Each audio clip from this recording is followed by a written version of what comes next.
Forseti Íslands, foreign guests, kæru vinir.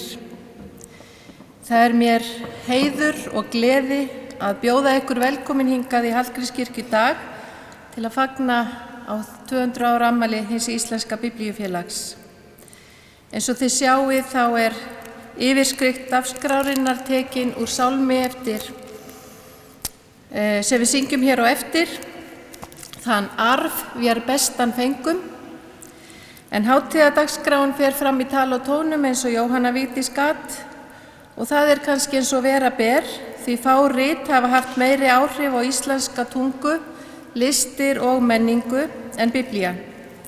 Nafn Ebenezers Hendersonar eitt þeirra nafna sem hæst ber þegar stofnunar Biblíufélagsins minnst og í fótspor hans hafa gengið fjöldi fólks sem hélt áfram og gerir enn að breiða út boðskap Biblíunnar og efla tilgang félagsins sem að vinna að þýðingu, útgáfu, útbreiðslu og notkun Biblíunnar í samstarfi við Sameinuðu Biblíufélögin. It's honor to have you here today, representatives from the United Bible Societies and the Bible Societies in Scandinavia. Það margir sem hafa komið við sögu félagsins í 200 ára sögu þess. Á síðasta aðalfundi hins íslenska biblíufélags var ákveðið að lýsa 4 aðila heiðursfélaga félagsins. Þau fulltrúar allra þeirra sem hafa gefið mikið til félagsins samkvæmt tilgangi þess.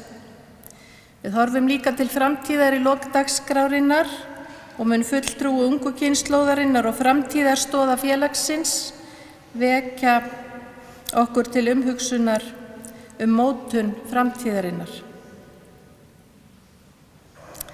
Við skulum njóta dagskrárinnar hér og biðjum Guð að blessa hana og allt það sem hér fer fram og okkur öll sem saman hér komin og við skulum þakka í Jesú nafni.